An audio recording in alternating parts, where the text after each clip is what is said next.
Bonjour à tous, ceux qui sont là, la plupart je vous ai vus. Bonjour à tous ceux qui sont derrière l'écran. Derrière l'écran, meilleurs vœux pour cette nouvelle année 2021. Et je prie vraiment que, alors que je parle, indépendamment même de tout ce que je vais dire, que le Saint-Esprit continue de couler et de nous toucher les uns et les autres, ici et en ligne. Et je crois qu'il le fait. Je vous invite à prendre deux versets dans l'évangile de Jean, chapitre 4, versets 23, 24.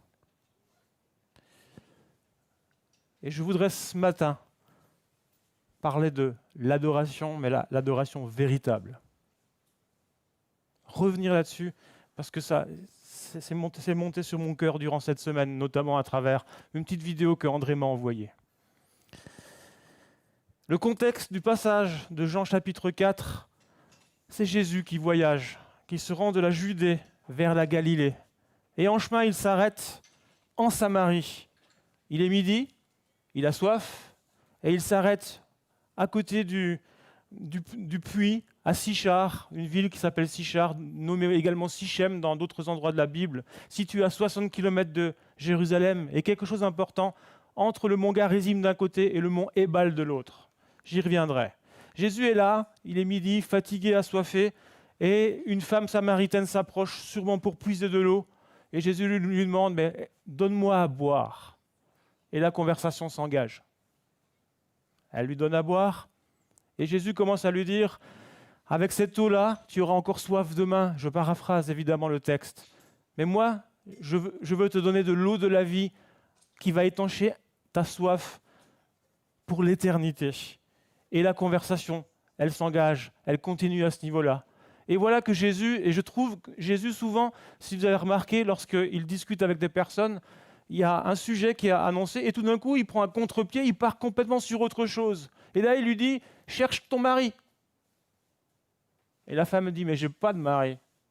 Et Jésus lui répond, tu fais bien de dire que tu n'as pas de mari parce que tu en as eu 5. Autrement dit, elle était maintenant seule, elle a eu 5 maris successifs. Jésus a exprimé ici un don de connaissance. Humainement, ce n'était pas possible de le savoir, avoir cette information-là. Et la femme, et je lis, je lis le texte. À partir du verset 19, la femme lui dit, je vois que tu es un prophète. Alors dis-moi, qui a raison? Et lui pose la question. Nos ancêtres, à nous les Samaritains, ont adoré Dieu sur cette montagne ici, le mont Garizim.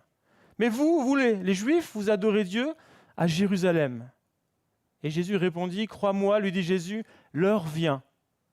Oui, il ne sera plus question de cette montagne, ni de Jérusalem pour adorer le Père.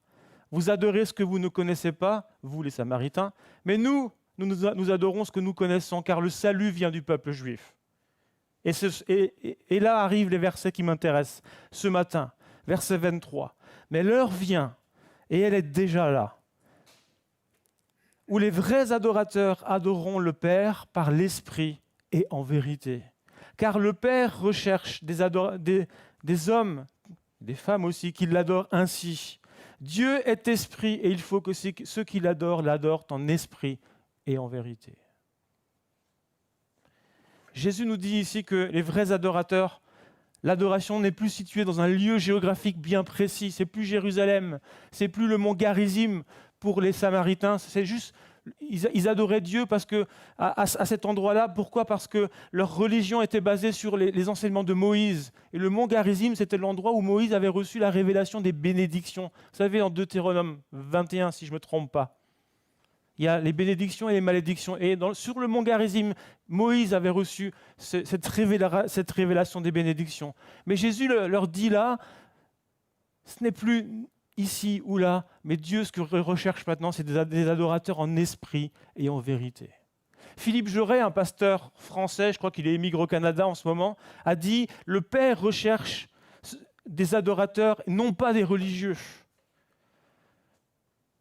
Qu'est-ce que sont les adorateurs que le Père recherche? C'est une question qu'il pose. Et il répond, des personnes qui ont saisi le cœur du Père et qui vont marcher dans ce qui lui plaît. Le dictionnaire nous dit qu'un adorateur, c'est quelqu'un qui aime avec passion. Quelqu'un qui est passionné. Le même dictionnaire nous dit que la passion, c'est un mouvement impétueux, un désir très vif de l'être vers quelque chose qu'il désire ardemment. Rappelez-vous, quand vous étiez fiancés, je ne ferai pas d'autres commentaires. Rappelez-vous quand vous étiez fiancés, la passion qui vous animait et qui, j'espère, vous anime encore. Quand votre bien-aimé ou votre bien-aimé, eux, devaient partir à l'autre bout de la France parce qu'il y avait une situation géographique, la passion de se retrouver dans X semaines, X mois. Un adorateur, c'est quelqu'un qui aime avec passion. Quelqu'un qui aime avec passion. Et la parole de Dieu va encore plus loin dans cette définition. Si on prend tous les termes qui sont traduits par le mot « adorer » dans la Bible, que ce soit en hébreu ou en grec, il y a deux notions principales qui ressortent. La première, c'est la notion de relation d'intimité avec Dieu. Notion d'embrasser, d'aimer avec passion. Dans Jean chapitre 12, il y a ce fameux épisode où Marie de Béthanie, vous savez, c'est la sœur de Lazare que Jésus a ressuscité quelques temps ou quelques chapitres auparavant, qui vient au pied de Jésus, qui se prosterne à ses pieds et qui oint ses pieds d'un parfum précieux. Et qui, avec sûrement ses longs cheveux, commence à essuyer les pieds de Jésus mélangés avec le parfum. Et il est dit ici que le mot prosterner, c'est proskuneo en grec, et qui signifie littéralement adorer à genoux, se prosterner, pour embrasser les mains et les pieds. Saluer en se prosternant, exprimer une attitude de révérence, d'humilité. Et il y a là une notion d'intimité. On ne peut pas faire ça à quelqu'un avec qui on n'est pas intime. Moi, j'aime pas trop toucher les pieds des autres. Mais elle l'a fait envers Jésus. Et puis, une autre notion, c'est la notion de soumission et d'obéissance. Se prosterner, mais en termes de soumission. Et un des passages les plus significatifs dans la parole à ce sujet-là, c'est dans le livre de Job, au chapitre 1, versets 20 et 21. Alors que Job a tout perdu, ses biens, ses richesses, sa maison, et même ses fils, même sa femme qui lui dit « mais t'es complètement fou de continuer de révérer l'Éternel ». Et voilà ce que la Bible dit. Alors Job se leva, déchira son manteau, se rasa la tête, puis se jetant par terre, il se prosterna. Et il dit « Je suis sorti nu du sein de ma mère, et nu je retournerai dans le sein de la terre. L'Éternel a donné, l'Éternel a ôté, que le nom de l'Éternel soit béni. » Il se prosterna. Et le mot hébreu ici, c'est, je ne sais pas si je le prononce correctement, mais qu'importe, c'est awa, qui signifie se prosterner, le visage contre terre, s'incliner, se jeter à terre en guise de soumission, d'obéissance et d'acceptation de la souveraineté de Dieu. Waouh! Deux notions, l'intimité, l'obéissance. L'adoration, deux notions, l'intimité, l'obéissance. L'adoration, c'est plus que le moment qu'on vit entre 10h et 12h le dimanche matin. Ce qu'on vit là, normalement, c'est l'expression. C'est une des expressions de notre adoration, de notre amour, de notre passion pour Christ. L'adoration véritable, c'est une attitude de cœur, c'est un style de vie. Une intimité, une soumission de chaque instant. Et ce que le Père recherche, le type d'adorateur qu'il recherche, les vrais adorateurs, c'est ceux qu'il adore en esprit et en vérité. Et là, je viens maintenant sur les versets que nous avons lus à l'instant. Premièrement, des adorateurs en esprit. Et ça nous parle de la première notion de l'intimité. Il est impossible pour nous, pour n'importe quel être humain, d'adorer Dieu en esprit sans être passé par la nouvelle naissance en premier, que produit le Saint-Esprit en nous quand nous acceptons Jésus-Christ comme Sauveur et Seigneur. Le jour de notre salut, le Saint-Esprit est venu tabernacler, habiter en nous. Et mon esprit qui était mort, c'est-à-dire la partie la plus profonde de mon être qui était morte, celle qui sert normalement à communiquer avec le monde spirituel, mon esprit a été régénéré. La vie lui a été rendue par le Saint-Esprit. Et c'est par cet esprit-là, rempli du Saint-Esprit, que je peux adorer Jésus, mon Sauveur et mon Seigneur. Samuel Tippit, un écrivain, je ne saurais même plus, ça fait longtemps que j'ai relevé cette citation, il nous dit « C'est à travers Jésus que nous pouvons découvrir la vraie adoration. C'est par sa grâce que nous pouvons venir dans la présence du Dieu saint. L'adoration, c'est le résultat de la grâce de Dieu appliquée au cœur de l'homme. Elle coule d'un cœur qui a reçu la grâce de Dieu, tout simplement. » L'intimité. Dans Luc chapitre 7, un autre épisode relaté dans les évangiles, on voit Jésus qui mange chez un pharisien. Et voilà qu'au milieu du repas, une femme se précipite à ses pieds, interrompant le repas entre l'apéro et le dessert, on ne sait pas quand, qu'importe. Une femme de mauvaise vie qui vient, qui l'interrompt, qui pleure sur ses pieds et qui essuie les pieds de Jésus avec ses cheveux, les embrasse et les ouins, j'ai le même problème avec le même mot que toi, Jean-Charles, et le ouin de parfum. Et le texte nous dit, et Jésus dit, suite à cela, il dit « Vois-tu cette femme ?» Et il parle aux pharisiens, à son hôte. « Je suis entré dans ta maison et tu ne m'as point donné d'eau pour laver mes pieds. » Mais elle les a mouillés de ses larmes. Elle les a essuyés de ses cheveux. « Tu ne m'as point donné de baiser, mais elle, depuis que je suis là entrée, elle n'a point cessé de m'embrasser les pieds. Tu n'as point versé d'huile sur ma tête, mais elle a versé du parfum sur mes pieds. C'est pourquoi, et là il se tourne vers cette femme pécheresse, c'est pourquoi je te le dis, ses nombreux péchés ont été pardonnés, car elle a beaucoup aimé. Mais celui à qui on pardonne peu, aime peu. » Cette femme a conscience de son pardon et elle en est heureuse. Elle connaît la joie du pardon, le bonheur du salut. Et la réponse de cette femme, c'est un esprit qui est touché et heureux. C'est comme un coup de cœur, un élan de passion. L'intimité. Amen. C'est l'intimité.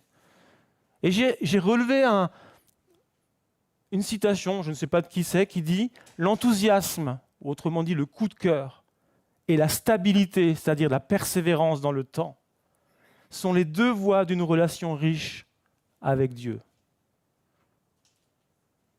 On a besoin d'aller plus loin que les coups de cœur.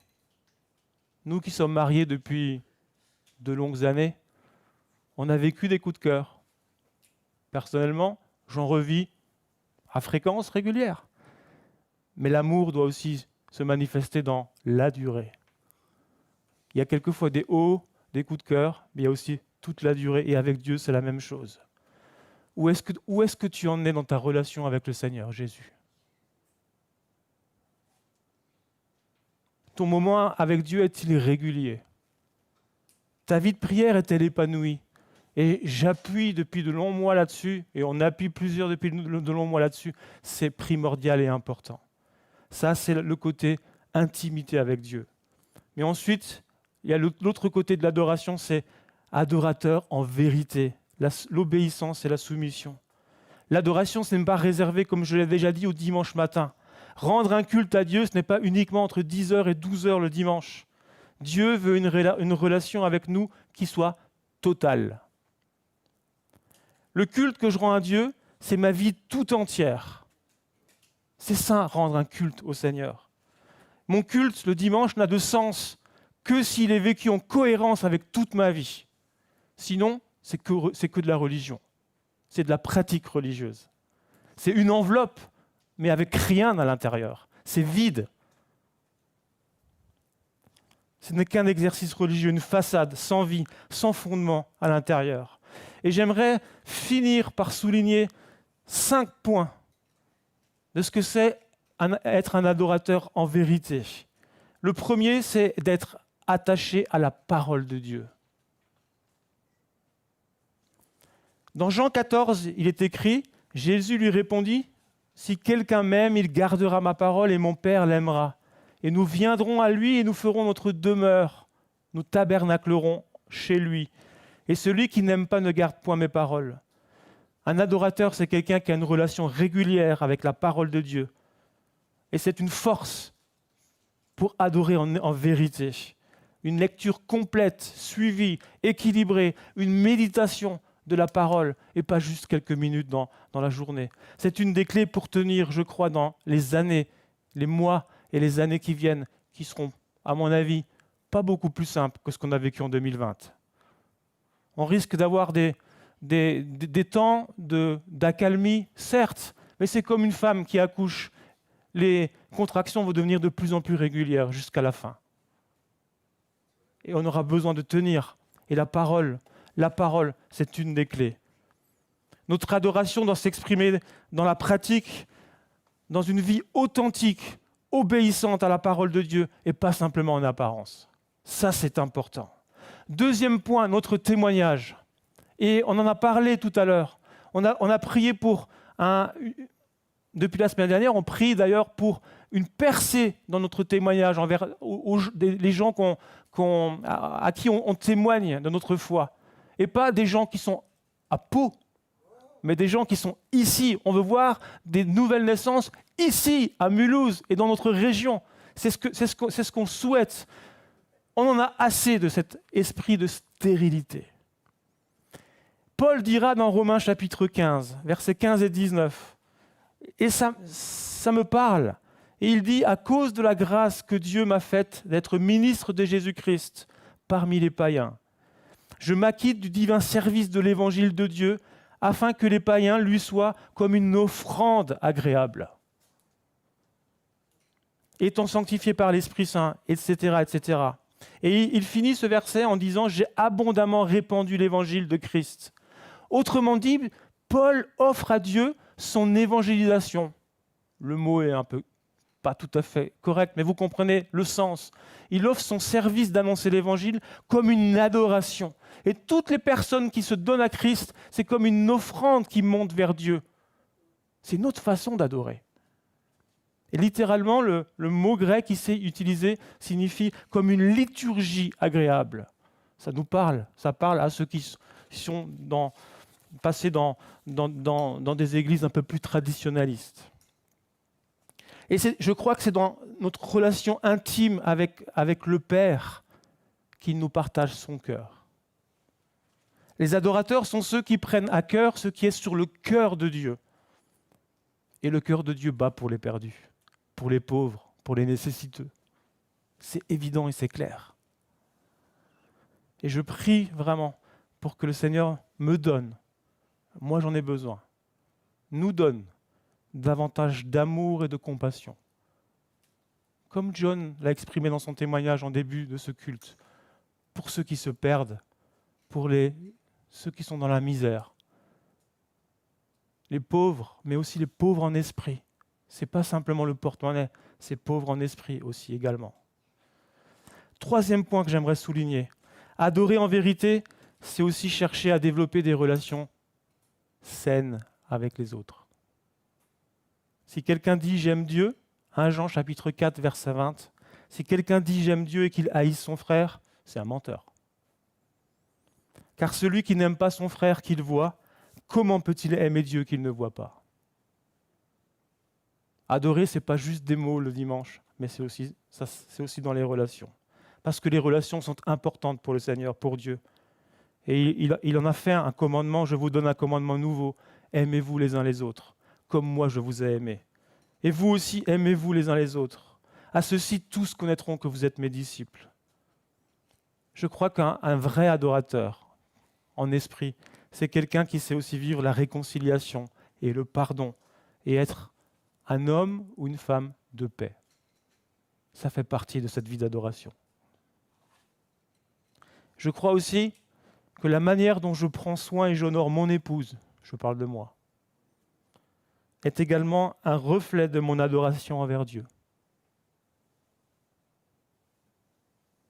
Et ça va dans l'autre sens aussi. Et les enfants aussi.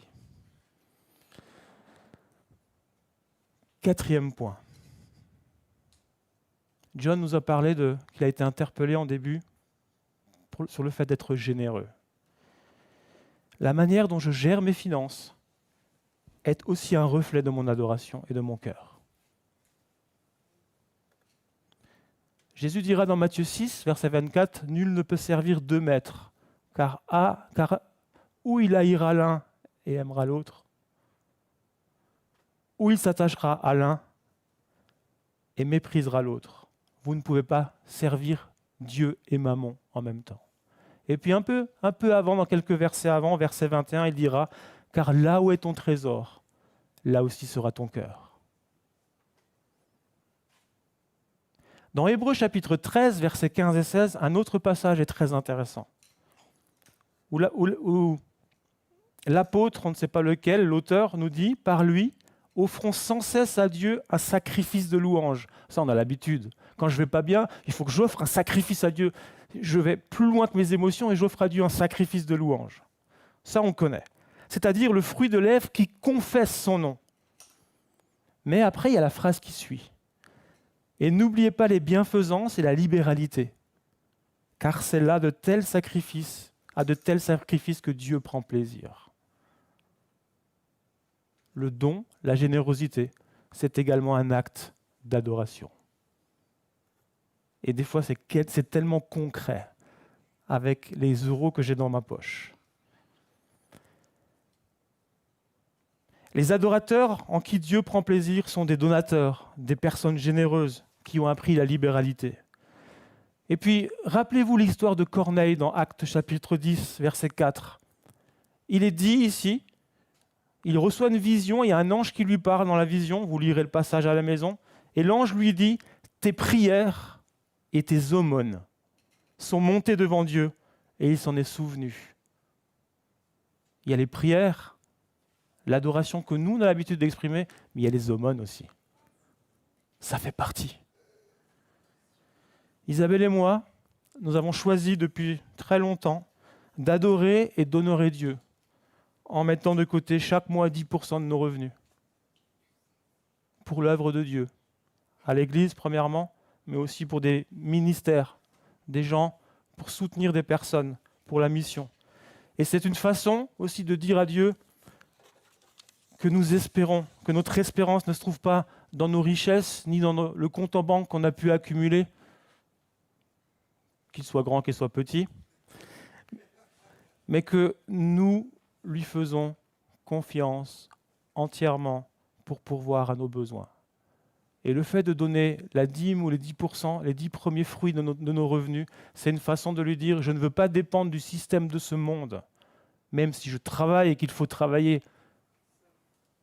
Je ne veux pas dépendre du système de ce monde, mais Seigneur, je te fais confiance. Mais en te donnant les prémices de mes revenus, je crois que tu rachètes les 90% autres et que tu vas pourvoir à mes besoins.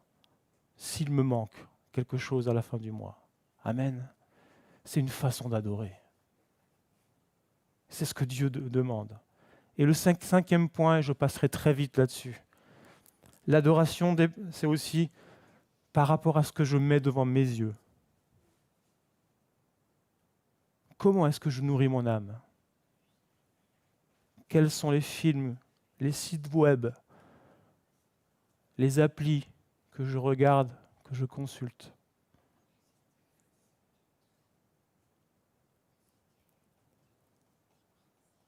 Et j'ai remarqué, quand je m'ennuie, et je vous parle de ma vie, j'ouvre mon téléphone et il y a un petit F en bleu. Ça signifie Facebook.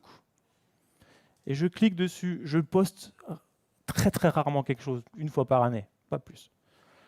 Mais je lis ce que les uns et les autres écrivent. Il y a des choses intéressantes. Mais je me rends compte que ça me pollue plus, que ça ne me nourrit. Parce qu'il y a vraiment des choses qui sont pas intéressantes. C'est ma réflexion qui est personnelle, mais la question c'est avec quoi est-ce que je nourris mon âme? C'est important. Un adorateur ira en premier vers ce qui l'édifie, ce qui le nourrit et ce qui honore Dieu. Ce qui n'empêche pas d'aller sur Facebook, ce qui n'empêche pas de faire d'autres choses, vous comprenez. Mais qu'est-ce qui nourrit mon âme? Dieu cherche des adorateurs en esprit et en vérité. Des personnes qui entretiennent cette relation intime avec lui, d'amour passionné, mais en même temps aussi sur la persévérance. Parce qu'il y a des fois, on vit des hivers, on a l'impression que nos sentiments ne sont plus aussi passionnés. Mais on doit l'adorer là aussi également. Des personnes qui lui soumettent leur vie tout entière. Et c'est vraiment un appel pour nous en ce début d'année à nous engager totalement pour Jésus, totalement pour le Christ, avoir une relation avec lui qui soit totale, pas juste 2 heures, 4 heures, mais qu'il remplisse tous les moments de ma vie. Et j'étais très interpellé par cette vidéo que André m'a envoyée, que j'ai remise sur le WhatsApp de ACM. Le monsieur c'est un peu sous forme humoristique, un peu un sketch, mais le monsieur, il a pris un paperboard et il dit, voici ma vie, ça c'est mon travail, ça c'est mes heures de sommeil, ça c'est les moments où je fais un câlin à ma femme, ça c'est des moments où je réponds mes mails, ça c'est des moments des loisirs. Et il dit, Dieu, il veut remplir tous les espaces vides entre tous ces moments. Mais que si tu le laisses remplir ces temps morts, il va commencer à venir remplir également tous les moments où tu es occupé et ta vie va être totalement consacrée à Christ. Je t'encourage à le voir, il l'exprime tellement bien mieux que moi. Mais c'est vraiment un appel à une vie authentique. Si on veut vivre une vie de réveil, c'est une vie totale pour le Christ. Dans l'intimité, mais également dans l'obéissance. Amen.